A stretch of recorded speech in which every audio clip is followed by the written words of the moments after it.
Morning. Good Good morning. morning. How are you guys? Good I'm morning. doing well. So just for you regulars, Excellent. I got feedback that the TV behind me was distracting. So I got rid of the TV so nobody has to look at the distracting TV anymore. Anyway, how are you? It's November 17th. Um, Next week is Thanksgiving, and we are in the run up to the end of the year. I feel like there's some exciting news coming. We'll hit here shortly, but man, if you're not under contract, probably in the next 2 weeks, it's not going to close more than likely in 2025, which is crazy. But our cycle in real estate tends to run 30 days at a time. Um, yeah, that doesn't mean you couldn't do a 2 week closing. It's just not the norm, right? So really, the next 2 weeks are the final push to get that production in 2025, right? So just wanted to point that out, and on we go. All right, let's jump in. So always start with the numbers. We had 2 big weeks of active inventory status last 2 weeks. We dropped down to 846 this week, which was the same as it was 3 weeks ago. So still healthy number of active status in Broward. 163 came off a big week last week of active under contracts, but 163 single family Broward is still very, very healthy. 152 is extremely healthy for this time of year. And then 238 closings in the last 7 days in Broward single family. What do you make of that?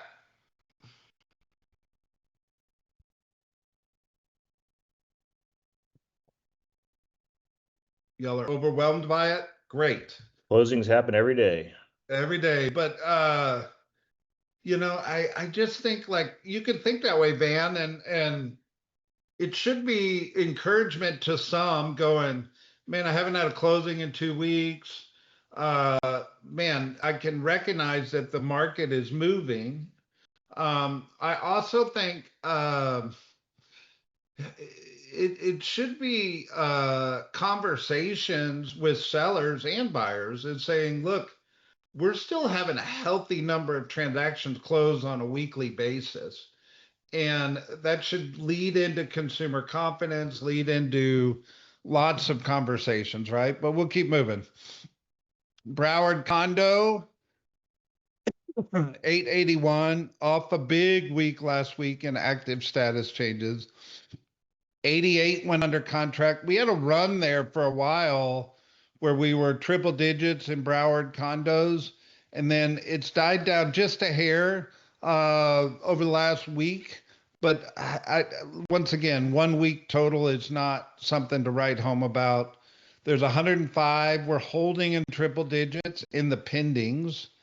And then 145 closed out in the last 7 days. Still, 145 in the Broward County condos is a healthy number. We had many, many weeks previously that weren't even that high. So I'm encouraged by that. If I run over to Miami-Dade, single family, 812 active status changes in the last 7 days, slightly off from the week before, but pretty healthy in my opinion. I mean, there were a lot of weeks here that 800 was kind of the magic number. 94 went under contract, active under contract, and then 156 went pending. But same comment. Look at the number of weeks we were over 100 in Miami-Dade County on single family. And this is probably mostly resale. New construction is not always in the MLS, especially in Miami-Dade County, but 94 from just a temperature of the market is good. 156 pending. It's bounced around a little bit, but we were low 100 there for a while in the middle of September. To be at 156 is strong with 210 closed in the last 7 days. I'll take it. If we run down to condos, 972 coming off that big week last week, over 1,000, 91. And if you just look at the Miami-Dade condos, now, same comment, this is probably mostly resale, not new development. But look at the consistency of this. 93, 91, 97, 85, 89, 87, 90, 91. Like I heard the I by the way, I shouldn't say this, but I'm gonna say it anyway. I'm not a fan of Southwest Airlines because I'm 6'7" and I like to pick my seat. But I heard the CEO of Southwest Airlines speak one time, and he said, "Man, if I could just get people to board the planes faster, we could turn the planes so much faster and be more efficient." He said, we've even played fast-paced music, made jokes, and we just can't get them to board the plane any faster than they already do." And I'm looking at this going, man, if I could just get you guys to sell more condos, life would be so much greater. Yet you sell the same number every week in Miami-Dade, which is just baffling to me. But I will certainly take the 90s over the 50s and 60s we were seeing in end of summer, uh, early fall. So, but you're doggone consistent. 149 in the pending is the highest number since we've been tracking in condo market Miami-Dade. Explain that to me, and I'll give you a quarter. 137 closed out in the last 7 days, which is a little bit of a lull compared to what we were experiencing. But for a flavor of what's going on, it's certainly hotter than it was. If I run over to Palm Beach, 703 in the active status, 190 went active under contract in the last 7 days, 149 pending. Same comment. That is the largest number pending in Palm Beach County in single family since we've been tracking, which is phenomenal. And then 241 closed out in the last 7 days. Really, really strong. What do y'all see in the numbers? What are you feeling?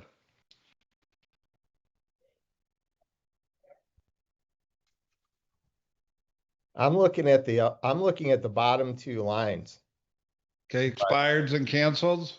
All I see is opportunity, and there's so few people calling them, and they're just ripe for the picking. So if somebody doesn't have any business right now, if they just need some practice right now, you got nothing to lose but go after those babies because they are ready to be relisted before the holidays.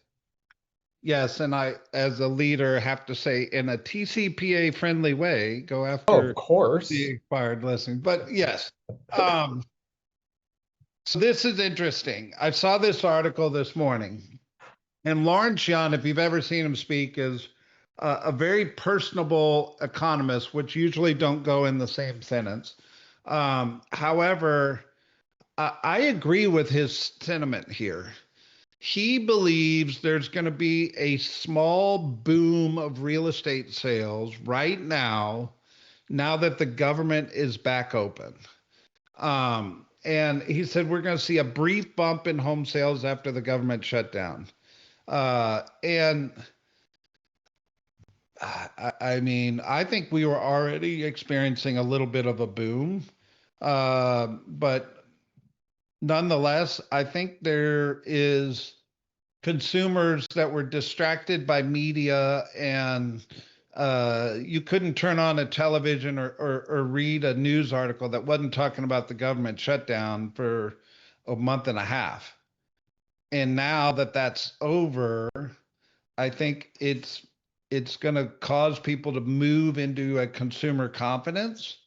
And I also believe we're going to get labor data that we didn't get during the shutdown that's going to come in a negative light, which will put pressure on mortgage rates to come down, which will also lend itself to a little bit of a boom. Any thoughts on that?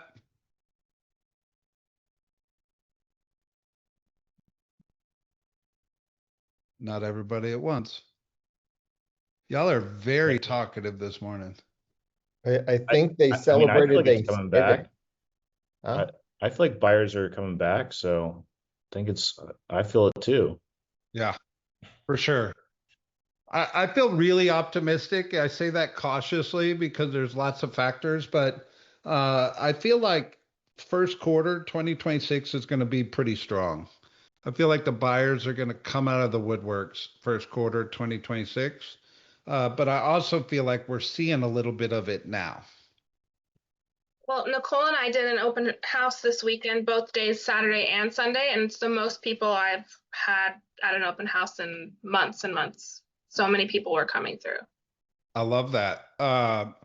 You know, open houses are always historically been such a great lead source, and it's a easy thermometer of what's going on in the market too. Like if you have a lot of people walking through an open house, uh, there's some level of motivation to get in a car, drive to a property, and walk in to see it. Right? It doesn't mean they're ready to buy immediate, but some are. But there's some level of motivation for sure. Lance, what you got? I agree with you, and I agree with Van. I don't think that there is a shortage of buyers right now. I've seen more buyers at my open houses in the last 6 months, and I'm getting more traction than we have in the beginning part of the year. I think the issue that, at least on my end, that I'm seeing is we're in such a strong buyer's market, and we're getting all these unreasonable offers that I'm having a very difficult time getting both parties to come together on a rational expectation. That's the problem I'm having right now. Yeah, that's where the money. But I would agree with him in the sense that they're so picky and so choosy because they can, that they are so unreasonable. Yeah. They're in a buyer's market, but they're not. Inventory numbers are coming down, month supply is coming down, and it's only going to last a little while longer. If we get a jump in inventory I'm expecting a jump in inventory in January, as a lot of sellers are sitting on the sidelines through the holidays. But if you watch stats, which I have for the last 12 months, supply is coming down, at least in single family housing it is. And that's why the open houses are so busy. So you have all these buyers taking all this time to make a decision because inventory has been high. They have more to choose from. But what they're not realizing is that underneath their feet, inventory is slowly vanishing. Sellers are coming off the market. All the pending sales have been up for the last 4 weeks. Closed sales are starting to tick up.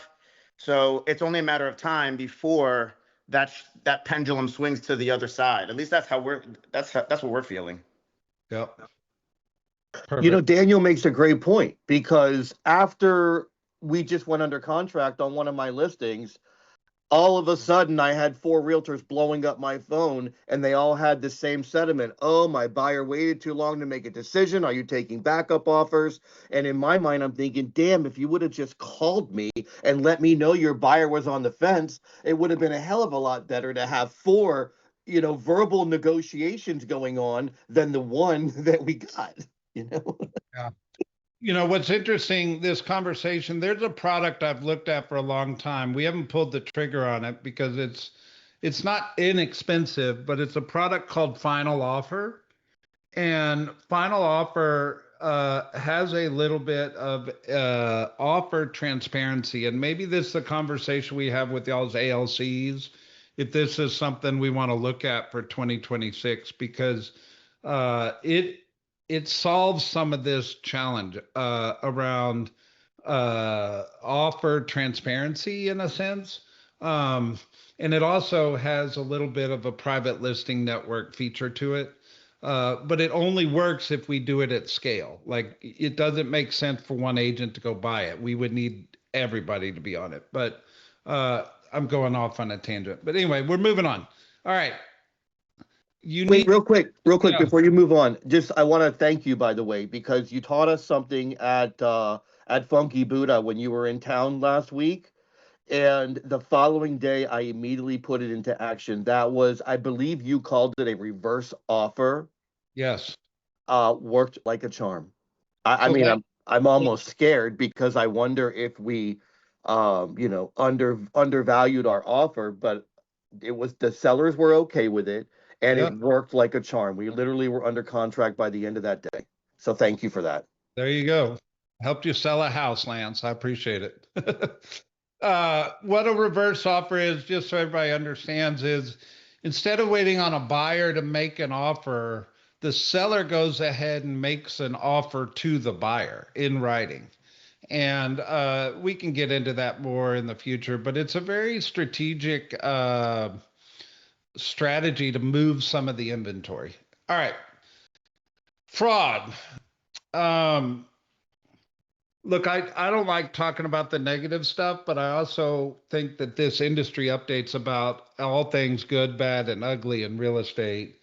And NAR is coming out and saying what they think will put real estate agents in the crosshairs going forward for liability.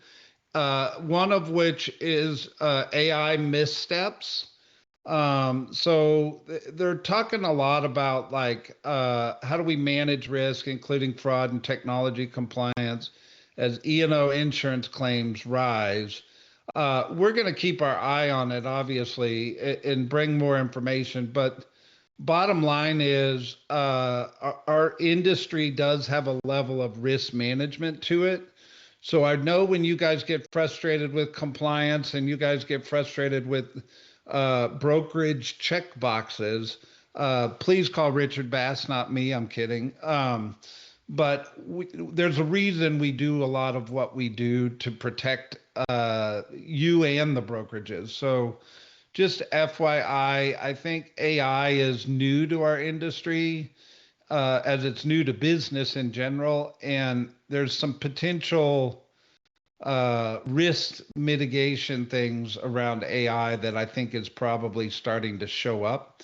And we don't need to get into the whys and where of it all yet, but risk management should always be on the forefront of your mind, whether it's TCPA or, I mean, back in the day, it was about people photoshopping power lines out of the back of a photo or green grass on a dead lawn or whatever, nowadays it's misrepresentation with AI and things like that. But anyway, I just wanted to make sure I made a quick mention of it, that we're keeping our mind and eyes on it. All right. This is an opinion piece. And we talked last week about this 50-year mortgage. And this opinion is saying if free money broke housing before, which what they're referencing was the bad lending practices that led up to the Great Recession of 2009, 10, 11. They're saying the 50-year mortgage will finish the job. I don't believe that, but I also think it's interesting to put it up on the screen and get comments.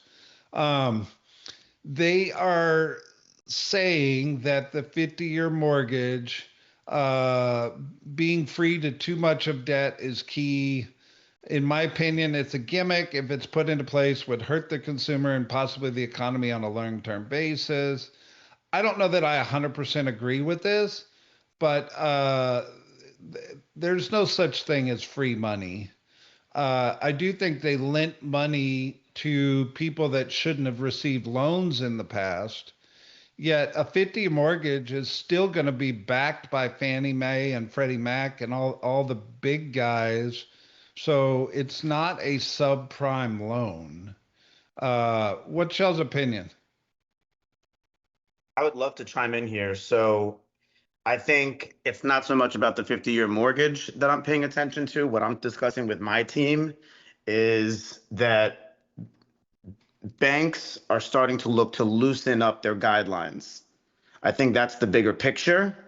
So if they're going to do it through a 50-year mortgage or through whatever funky products they want to bring to market, like they did back in 2005, and during the recession when they loosened up too much, at the end of the day, what they're looking to do is loosen up their lending guidelines, which is going to make it easier for buyers to come into the market. I think that's the bigger picture. And if we make it easier for buyers to come into the market, to me, that only spells higher prices for real estate, and Yeah, higher demand. So to me, that's the bigger picture. I don't care whether it's a 50-year mortgage. I don't care what other products they're coming out with. I think it's going to increase purchasing power for buyers. They're loosening up their guidelines, and that's just going to mean more buyers in the market. I don't disagree. And transparently, I made a whole lot of money before 2008 selling real estate. And I was okay with it because it was legal and they gave them the loans.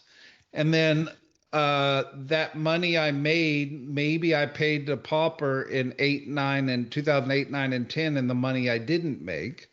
But the industry always has ebbs and flows, right? So I don't feel like this is a product that's going to lend us to any kind of great recession again. I just don't get on board with that thought process, but to each their own. Go ahead, Natalie.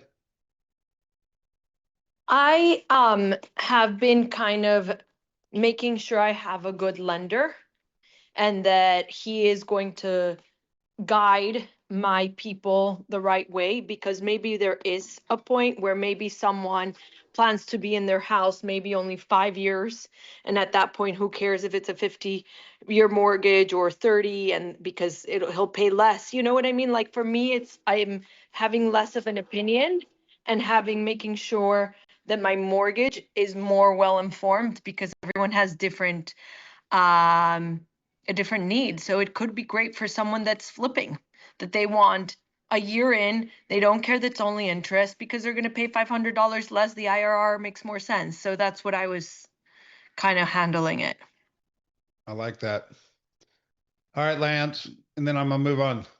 I'm kind of on the fence about this because I think the true answer is it depends. And I say that because it's going to depend on, just like they did with the car loans when they went from 5 years to 7 years. Is it going to be at a higher interest rate? Yeah, it's a longer term, so that's going to bring the payments down, but then the interest rate might bring it back up. And I have these conversations with my buyers. I'm not that desperate to sell a house to where I'm not making sure it's the right financial situation. So, and then, like Natalie says, most people only stay in their homes if it's just stepping stones, 7 to 10 years on average. So then the 50-year product is going to be great for them because they're not planning on staying there for 50 years anyway. So again, I think that's one of those, we're going to have to see, we're going to have to wait and see exactly how this works. Yeah. I think, in real estate, one of the beauties of our industry is people hire you for your advice and opinions. And one of the cool things about this call is we bring the conversations. And I don't expect everybody to agree with everything on this call, but I expect you to be able to formulate your advice and opinions that you bring to your consumers. And I think this is one of those issues that the real estate community is going to be split on. And that's okay because your clients are hiring you for your advice and opinions. And that's part of your unique value proposition, right? All right. Miami-Dade has a lot of development. And I saw this article around Broward as well. And I thought if you sell both markets, this is something you should be aware of. There's 26 projects in the pipeline in this booming Broward city. And while Hollywood is not, where did it go? Am I not logged in? Oh, that's why. Hold on. They're speaking, come on, around Hollywood and let me log in, sorry. There we go. Hollywood has 26 real estate projects worth 10 million plus underway. Seminole Hard Rock's 1.5 billion investment spurred widespread regional development. Zoning changes and public-private partnerships enabled large-scale mixed-use projects.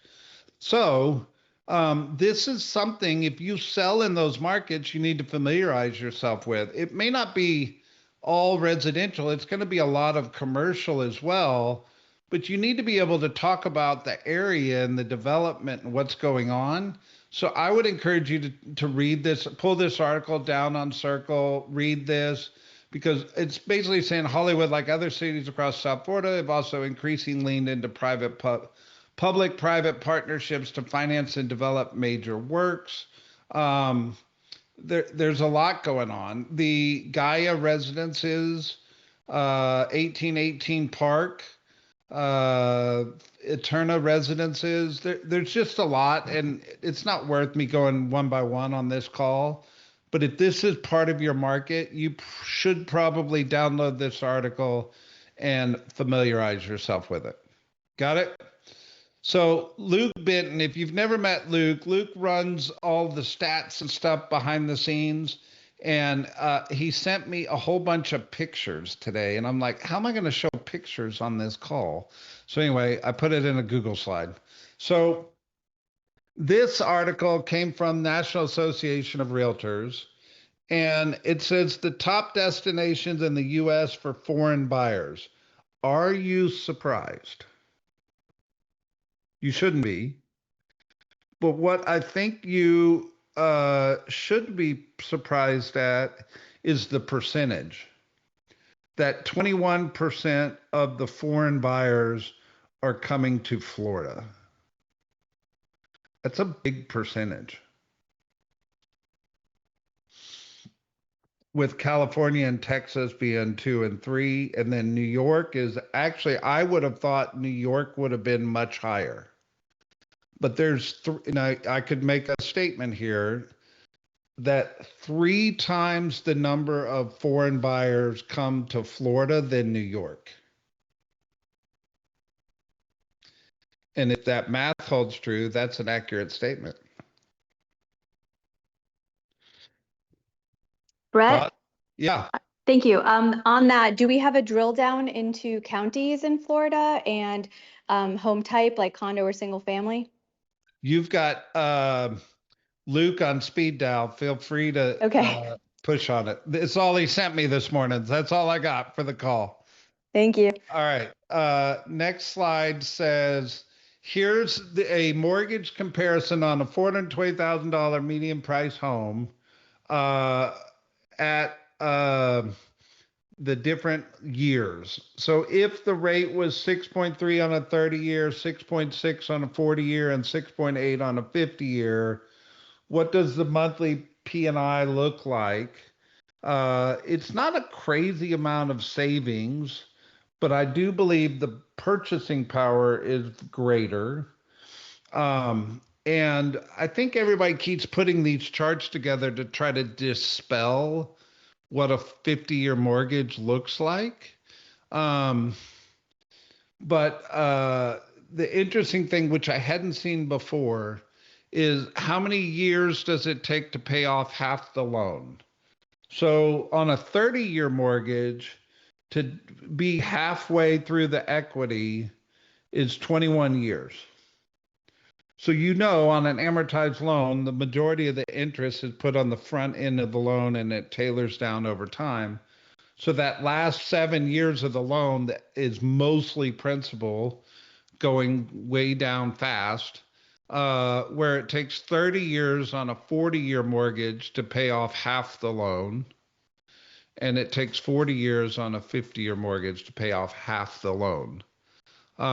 So I don't know if this is new information, but I thought it was an interesting perspective. What do you think? Well, Brett, I think it's a great tool to have in your arsenal when you're doing a buyer consultation. And it's just something to not judge the buyer on. It's just for information to provide and let them make their decision. So. Perfect. Curious to see the, Note in the House floor today, the federal finance agency is bringing mortgage portability to the floor this morning. So that might be an interesting thing to watch. Yeah, I'm sure that'll be all over the news next week, Jeff. All right. Number of U.S. listed companies in secular decline. U.S. public listed companies versus S&P 500 buyback since 1998. So obviously the S&P over time has gone up, but number of U.S. listed domestic companies on the New York Stock Exchange has gone from 7,250 down to about 2,000. I'm sorry, not 7,250 down to about 30, almost 4,000. What do you make of this? Where's my financial guys?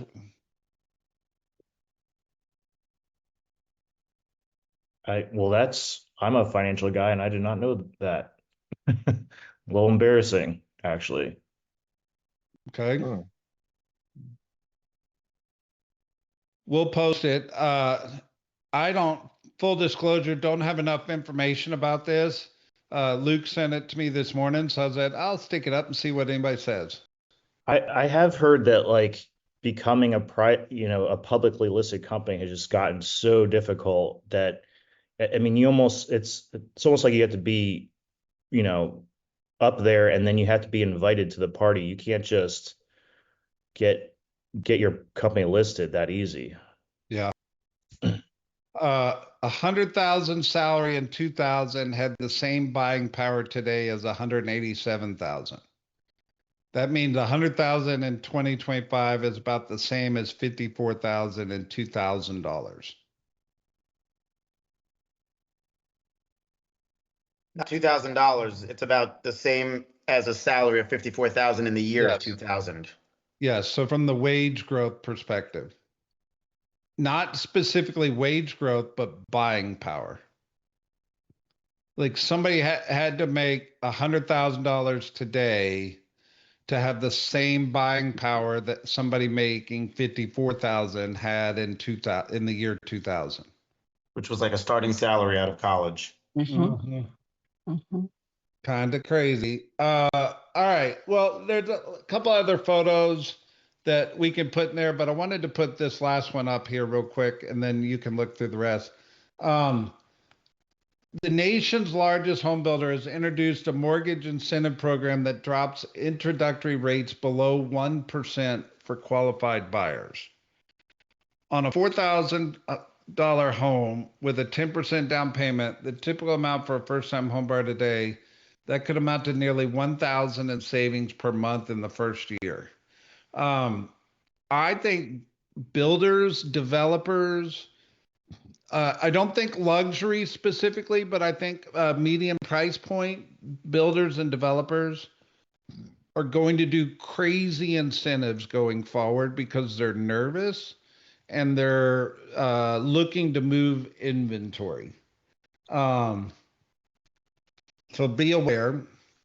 And then this last thing, living in Florida is becoming punishingly unaffordable and nearly 50% of the state's residents want to move. Well, I think unaffordable has everything to do with income. So if they want to move, we'll sell their house and sell it to somebody else, right? We win either way. All right. Agreed. Final thoughts? I love all the pictures. They're great. Yeah.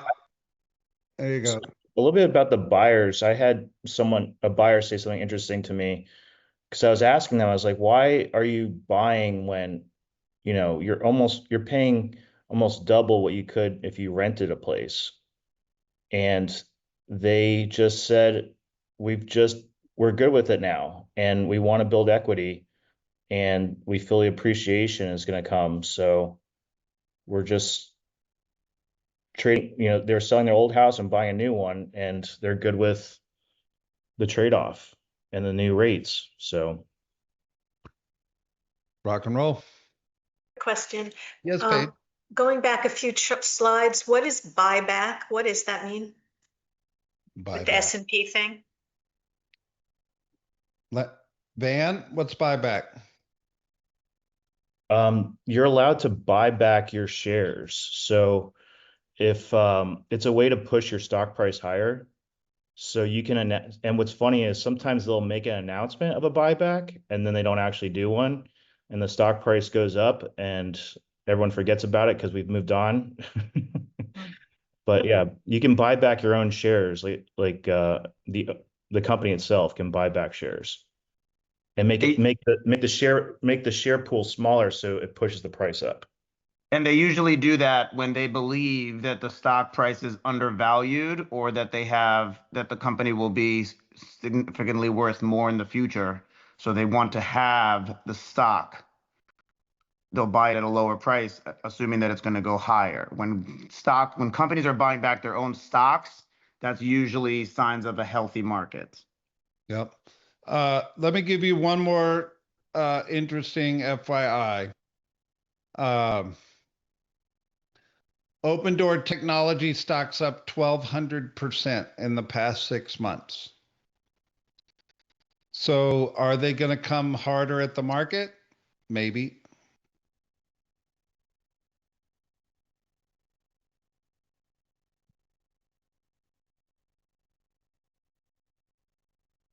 All right. Fun. Happy Monday, guys. Go sell some houses because somebody's selling them. It better be you. Bye. Yeah, amen. Thank you. Thanks, Have a Brett. good day. Bye, guys. Thank you.